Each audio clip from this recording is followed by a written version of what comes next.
Okay, here we go. Give me All one right. second.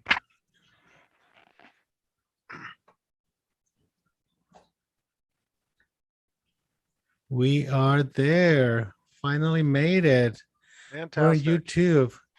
I'm sorry to the audience for all of the delay. We were having a little bit of technical difficulties again, but here we are. Let's go ahead and get started, Vince. Yeah, well, once again, welcome to the Only You. And again, apologize for the technical difficulties.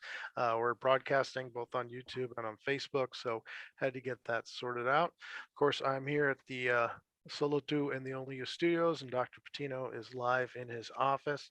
And today we're going to continue to chat about mental health issues, mental wellness, as well as some experiences that we're all having right now, in particular with this resurgence of this new variant of COVID.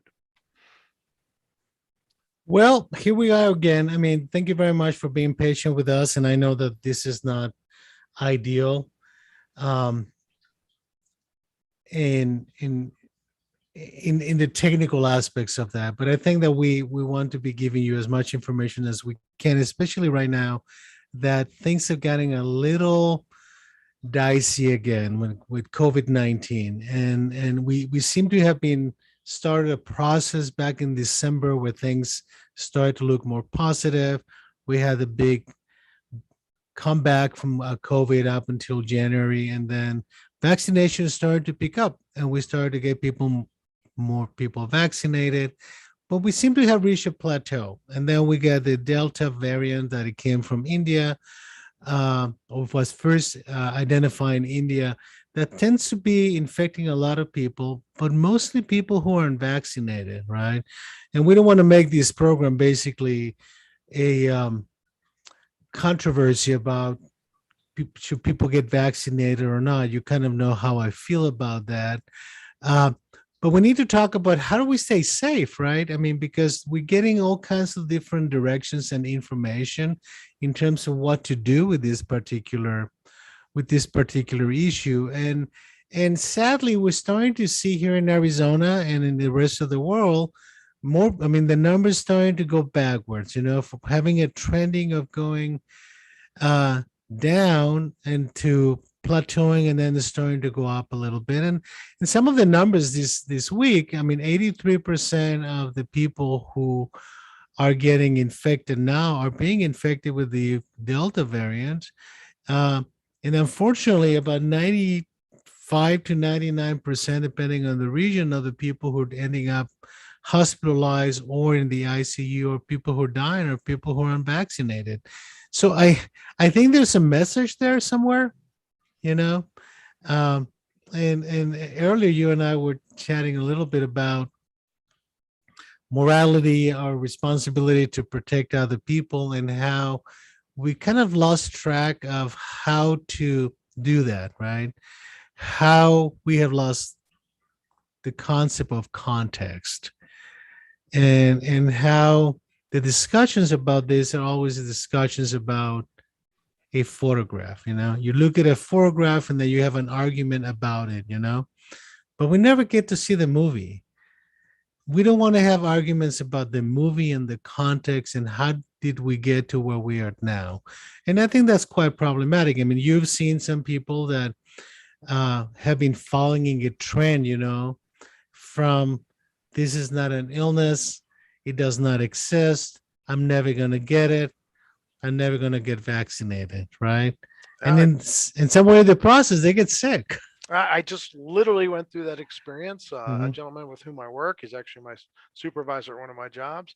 The day that we were discussing his hesitancy to get a vaccination, his wife's complete refusal to, within 24 hours, was in an emergency room, basically fighting for his life with COVID-19. And to this, and there's still, I saw him today, actually about a week later. He says he's testing positive, admits to being very sick, but only hesitatingly admits to having had the disease that he said didn't exist. Yeah, and and I find it really fascinating how we put our self-esteem and our values in human beings based on what cult we belong to, right? It's like we're losing our sense of individual identity, and all of our identity is based on which cult we belong to, right? And there's got to be an understanding that the group is made of individuals. The group does not make the individuals. Mhm. And each individual has to have his own ideas, his own doubts, his own fears, and learn to manage it in a balanced way. And unfortunately, this idea of having lost our sense of morality as a group, right, has consequences. And the consequences is morbidity and mortality, meaning people getting sick and people dying. And I was looking at the statistics for the United States and for Arizona, looking at the numbers of infections. Remember back in March, April 2020 until now. And now that we think that we're getting off this big numbers, we're still higher than the numbers we had in April. Yep. But it's not being discussed in the same manner. And now that we're all on the honor system, there's no one forcing us. That data is not being collected. I guarantee certain people that, again, I know who've had this disease are keeping it under wraps in every way part of their life, professionally, personally, because again, it negatively affected their viewpoint and their belief system, and they see that as a point of weakness instead of saying, "Well, guess what? It's real. I got it. Let's adjust that information. Let's adjust our behaviors and move forward." Yeah, and again, we have to remind ourselves that we need to listen more and talk less and not perceive any criticism of our behavior or ideas as a rejection, right? I think that criticism of any idea is a welcome step toward dialogue, right? And we don't dialogue anything anymore. You're either with me or you're against me. And and I find that fascinating because a lot of this did not start 4, 5, 6 years ago. It actually started with September 11, right? Mhm. When things got so radicalized extreme that there were basically good guys and bad guys. You could not be in between. And I remember, people talking in that sense. And we have evolved from there, the Tea Party, you know, then Obama became president and you're either with him or without him. There's been a process that has been in evolution that unfortunately has translated into sacrificing morality, Mhm. right? Everything goes, and again, I think that when we think about our own safety, we cannot be safe if our neighbors are not safe, right? And I always wonder, because you have worked a lot in the security side, you work a lot of training people in the military and the special forces and things like that. And I always wonder, how do they manage that? How do they manage to have some flexibility, right? Because they're dealing with extreme safety issues in the context of making sure their neighbor is safe, the people around them are safe, you don't leave people behind, you protect you, that's how you protect other people. um, at what point we kind of lost track of that in society in general. It's interesting you bring that up. I was talking about that exact thing to a client a couple days ago, and I found that in the civilian world, and I think obviously this applies to what's going on with COVID, we are so desperate to avoid anything that will hurt us, kill us, or whatever. In the special operations community, they focus on that first. They say, how are we going to screw this up? How are we going to die? How is this going to go really bad for us? And they accept and looked at that first. And they look at it very, very realistically and then say, how do we prevent that? They don't do it the way that we're doing it. It's as civilians. They do it the other way around. But in order to do that, you must accept that horrible word that people don't like, which is vulnerability. They don't Okay, so want that. they what you're They basically saying embrace is we have to vulnerability. embrace it. You have to They embrace embrace the risk. vulnerability. Oh, and they embrace the risk that they do. They know. They absolutely know. In fact, they've even had numbers. Hey, guess what? 1 out of 4 you aren't coming back. Okay, let's go do it. It's really interesting, and we as a society don't like that. We don't ever want to. I mean, in our heads, no guy has ever lost a fight in his imagination, right? We always win, uh, right? But that's what Yeah. they do very differently. In order to do that, they have to accept their own risk. They have to accept their vulnerability, even their own mortality, and then they say, okay, how do I limit or mitigate the chance of this happening? But they accept it first, and we certainly don't do that, especially, and we certainly haven't done that with COVID. It's really fascinating because that's how we manage risk in medicine, right?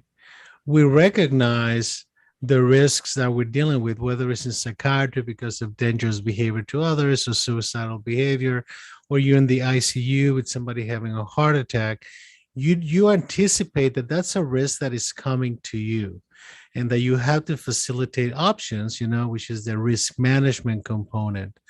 But what I find in society in general is that we get into this compartment in your brain where you isolate things and you don't want to look at it, right? Hmm. So if COVID is there and it's killed 610,000 people in the United States up until today, right? That'll never happen to me. So I'm not even going to look at it. And you develop what in psychological terms is called avoidant behavior, right? You avoid that, or you create something we call more of a reaction formation, meaning, which is kind of the basis of paranoia too, right?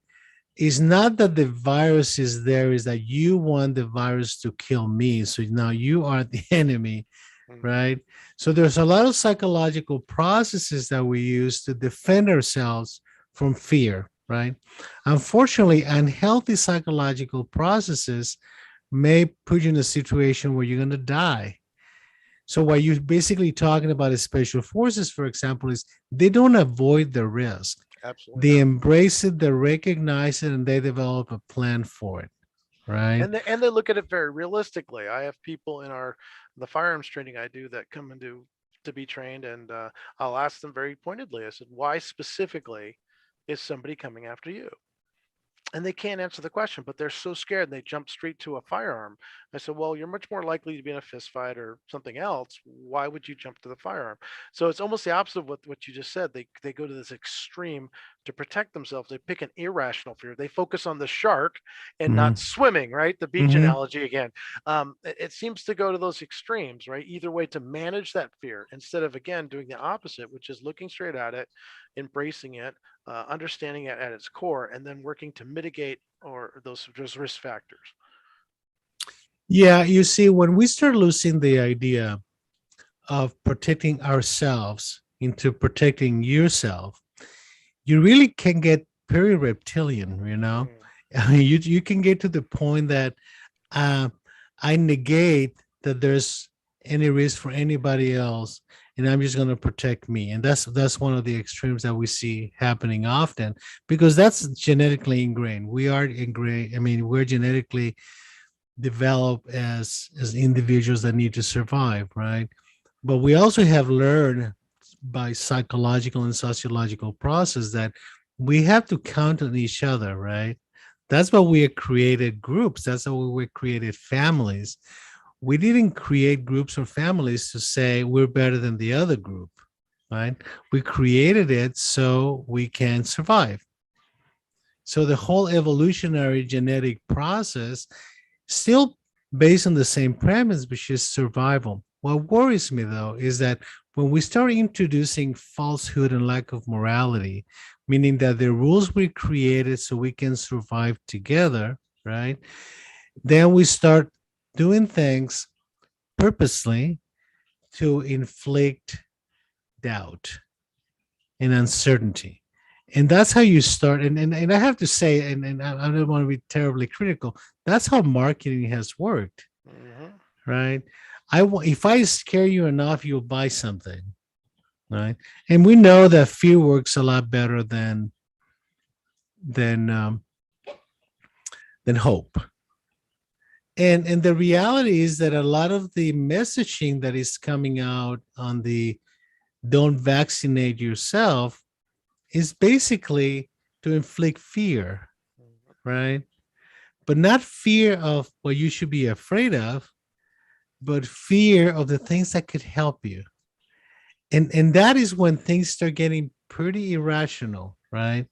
I mean, I'm a psychiatrist, so I deal with irrationality every day. But we still struggle, even in my profession. How do we deal with the uh, communal irrationality?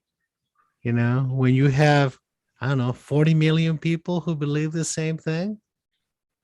I mean, what is the educational process that you have to go through so you can remove them from the falsehood, right? Uh, and you always have people, because people argue with me this all the time. My patients come and talk to me about why they don't want to get vaccinated, right? And they always use this zero sum game, right? Mhm. Which is, you have to prove to me that this thing is safe. I can't prove to you that anything is safe, even water, right? So if the standard is that zero sum game or nothing, then there's no need to have a conversation about that, right? Because there's no opening for rationality. But the zero sum game is irrational. No, absolutely. And Not back to what the special operations guys do. Let's say they have to walk through a very dangerous part of territory. And on the left-hand side there's a minefield. Guaranteed 100% there's a minefield. On the right there might be troops, right? Okay, one's guaranteed, one's a maybe. Which one are they going to choose? They're going to choose the maybe. Both have risks involved. Mhm. But again, back to that mitigation, the one that's guaranteed, in this case, it's the disease or the actual coronavirus that causes COVID-19 is the minefield versus the risk of potential risk of the area where there's an enemy. And I think people have really lost sight of that. They're more afraid of potentially bumping into an enemy on the right side than being on the minefield, even though that's infinitely more dangerous to them. Exactly. And it is, I think it's somewhat human nature, um, to want to make sure that you're safe, right? So there's got to be some training into how to accept some degree of uncertainty. Uncertainty is the mother of all anxieties and all fears. But the better you get at embracing it, okay, the less reactive you're going to be. And let me give you an example. I deal with this every day because I deal with kids who are suicidal, homicidal, psychotic, right? And they get hospitalized, and I deal with them in the hospital. And invariably, any parent will want to know, if their kid's going to kill themselves. And they ask me that question. And I have to say, I don't know. I'm not very good at predicting who's going to commit suicide. I'm pretty good at predicting who's at risk of it. And I'm pretty good at identifying the levels of risk and to develop treatment plans to bring the risk down. But that's no different that if you go to the ICU with a heart attack and you ask the doctor, am I going to have another heart attack? Well, if the doctor says yes, that's not true. If he says no, it's not true. It's I don't know. Now, it's very important to help people learn how to manage their own risk, right? So let's use the heart attack example. And the patient asks, okay, am I going to have another heart attack? And the doctor will say, well, I don't know, but I know that you're a higher risk if you don't exercise, if you don't lose weight, and you continue drinking excessively, you continue to smoke. Well, your risk is higher, right? So if you want to decrease the risk, right, then this number of behaviors need to be modified over time. And this is the plan to do so, besides whatever medications we give you, right? So if you go into the suicide side, I don't have any medications to prevent suicide. I have medications that may reduce symptoms of depression and anxiety, that may reduce psychotic symptoms, but I can't tell them, because your relative is less depressed, is not going to commit suicide. So this is the plan that is required. There needs to be therapy and counseling and family therapy, decrease domestic violence, decrease exposure to abuse. I mean, all kinds of different things, decrease bullying in the schools. There's a lot of things that we don't control. And that's what we need to be some more accepting of, that there are a lot of things in psychiatry, in medicine, in society, in public health that we don't control. If there's one thing that we don't control is the virus, but we do have one tool that may protect you against it, right? So some people would say, because my belief is that people should have a discussion with their doctor about the vaccine. That's my position. I don't think that vaccines are an issue that we need to be discussing politically or sociologically. Go to your doctor and say, Doctor, I'm confused about the vaccines. Let's have a talk about it. Let's discuss about it. Tell me what you know. Tell me what the risks and benefits are. And if after the individual has done that and they still don't want to have the vaccine, that is fine too, right? I mean, some people will criticize what I just said. They're going to say, well, no, because you had to protect the rest of the world. That individual is taking a risk, right? But it's taking a risk for themselves primarily, right? I mean, if we know that that person is not vaccinated, I think he has a responsibility to let us know it's not vaccinated so we can protect ourselves from that person, right? But again, some people may not even want to do that, right? I mean, I'm vaccinated. I'm I have patients that come to my office now in person, right? And some of them are vaccinated, some of them are not. Fortunately enough, every single patient has told me I am or I'm not vaccinated, and that is fine. I can have a choice into what to do, you know. Um, but in reality, there needs to be even a small degree of responsibility, you know. So you don't want to have a vaccine. You don't need to have an X with a V, you know, in your forehead, but at least be responsible enough to wear your mask and to let people know I'm not vaccinated. So to that point, again, back to the situation I had, we have a person who isn't vaccinated. I knew a lot of people did not, started having symptoms. So if let's say you're at a workplace, you're forced to be around people now that we're on the honor system who may not have been vaccinated, what would be the steps you would have someone do in order to feel a little bit more comfortable in that situation? Well, I think that we're in an honor system, and where the honor system was initially started, like in California, LA County, it didn't work. Mm, So what they decided to do is they went back and said, well, everybody gets their masks, right? Um, I think that there's a lot of resistance on the vaccine that comes from the fact that it's an emergency approval and not a full approval, right? Because I mean, and you're gonna see this with colleges. You know, colleges require you to have all your childhood vaccinations, mm. but they don't require you to have a COVID vaccination. And their excuse is, well, because it's an emergency. You know, we're gonna have an honor system, and if people are not vaccinated, we're gonna test them twice a week. So there's a whole process for that. Some colleges are requiring that you're vaccinated, but most colleges are not requiring it, right? So when you start talking about in your space, right, as a business, you have a responsibility to protect your staff and to protect other clients, right? So if we know that somebody's not vaccinated, we require them to wear a mask, right? Um, but again, you continue to be in the honor system. And the question is, do we still have honor, right? Isn't it? Yeah.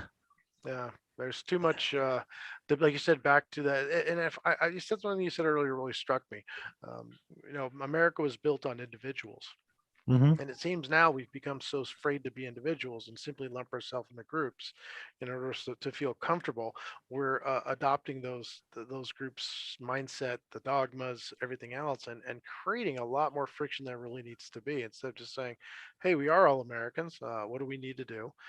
and have some responsibility. Because the person I know who got sick never wore a mask once they said you didn't have to, never intended on being vaccinated, had symptoms for over a week before he was forced quite literally to go home because he was too sick. Again, what do you do if you're forced to work around something like that? Do you force the mask? Do you force it onto yourself? Obviously, it can't be forced necessarily by the. It could be by the individual businesses, but if you work someplace or you're at a university where it's not mandated, what would a person do to keep themselves protected? Well, the number one, if you want to be getting the best protection, be vaccinated. That's step number one. If you're in an environment that is indoors right now and that you feel that there are too many unknowns, because there's no honor system, I think you should wear a mask inside of a vaccine of an indoor space, right?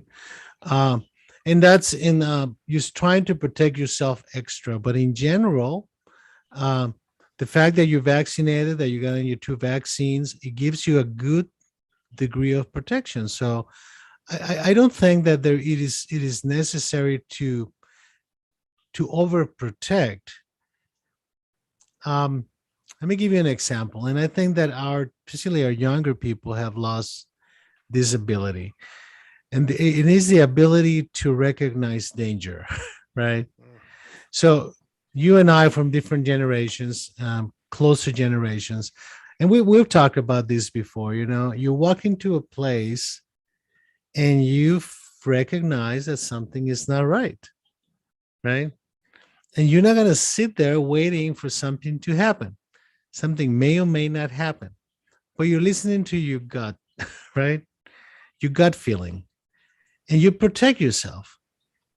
Nowadays, I think that ability to recognize malice, if you may, is pretty low, Mm. right? So I think that people act impulsively, irrationally, and they don't take the 2 seconds to say, should I be here or not? Should I be wearing a mask? Right. Um, and that is kind of like a paradoxical grandiosity, you know, and that in itself puts you at higher risk. I mean, think about people in the special forces doing that, right? They'll get shot. Pretty much. I mean, and people say, well, that sounds like voodoo, you know. I mean, you have the ability to sense. Well, let me tell you something. We do have the ability to sense space. We have the ability to sense other people's emotions. We have the ability to observe, pay attention to eyes, legs, body posture, right? And sounds, noise, things being too quiet. I mean, there's all kinds of stuff that people that work in this business are oversensitive to, right? And maybe sometimes we do a little too much. But for me, and when I'm training my students all the time, I have to tell them those things, you know. Do you notice how she moved her eyes when I say this? How she crossed her arms, how she moved away from me. Those kinds of things are part of being not just human, just being an animal. you know, we have senses and we have to learn to use them. And we have forgotten that. We have this idea now that we use the brain, Mm. right? But the brain is fed by a lot of different things. And some of those things are not necessarily easy to explain. But I think that the fact that newer generations are losing that ability makes them very vulnerable. I could see that. We definitely talk about situational awareness a lot, and a lot of the zombie apocalypse we're going through is quite simply on our phones, right? We're staring at the phones, our auditory, we're getting fed stuff audio, we're getting stuff visually. So 2/3 of there, or a large chunk of our sensory input is focused on a single device and not on the environment around us, and that does make people particularly vulnerable. Yeah, and you see, and I've said this before in one of the Spanish speaking programs, is pay attention to the news a little and remember that you control the switch. We control the switch to the phone. We choose not to turn it off, Mhm. right? And It's an we have, escape. well, But you see, the problem when you go into the phone is that it's escaping inside of your own head, Mm. right? And a lot of people are escaping into the head of someone they actually don't like very much and they don't want to be with. So basically, the phone is a distraction from you. And I don't think we've done a very good job on raising kids in the last couple of generations that are self-secure. Okay. And they require a lot of feedback from us and feedback from the phone to have a sense of value and a sense of self. And that is problematic. Um, because it is really creating a bigger divide between the haves and the have nots. Because the have nots, basically, all they have is a phone. Mm. And that's pretty sad. Right. And they're content with just having a phone. And that is sad. I mean, I'm not apocalyptic when it comes to those kinds of things, but I think a lot of people are being left behind Oh, very much so. because all of their education is coming from a device. There's no critical thinking. You There's know, no sane arguing. when we were kids, or at least when I was a kid, it was all about the World Book Encyclopedia. The Dewey Decimal System was about obtaining data, and then now I think for these kids, they have all the data at their fingertips, but they have to have that those critical thinking skills. Maybe apply some of Occam's razor and some other philosophical bents to be able to look at that data and discern if it's accurate or not, if it's credible, and how it affects them. I think you're right. I think that's the largest challenge we have in society today. And when you don't have those skill sets, you go to a comforting source of data. And that Yeah. source of data may be wrong, maybe malevolent, it may be everything in between. And that becomes very difficult for people to discern. Yes, it is becoming it is becoming more problematic. I mean, we're going to end in a couple of minutes, but I have a group of friends that we all grew up together in the 60s and 70s, right? Very early in life, 6, 7, 8 years old. And we have this group in WhatsApp and we communicate every day. And what I find fascinating is that we're still having the same stupid arguments we had, you know, 45, 50 years ago, but we're still having the arguments. And we're not losing the communication and the connection, right? And yes, once in a while somebody gets a little insulting and nothing happens, right? And I was thinking because my kids keep telling me, here we go, boomer, and all that stuff. My kids are grown and I have grandchildren. And I have to say, there's nothing to be ashamed of for being a boomer. I mean, it's really that ability to communicate, to connect, to have critical thinking, to take the hits, and not feel the need to shame somebody because they are not in agreement with you. The ability to listen more and talk less, and the ability to sense when you're being offensive, and apologize for it. Those kinds of things I've lost in social media. I mean, my kids tell me all the time, Dad, if you keep saying what you're saying, you're going to get canceled. I don't even know what that means. I'm with you on that one. Right? So, okay, I don't have to like everybody, not everybody has to like me. But in social media, you either like or you're not. Quite literally, thumbs up or thumbs down. Correct. Yep. So we need to start undoing, right? And look around and sense the world and feel each other and tolerate criticism and tolerate rejection, right? And have some good arguments, not stupid arguments.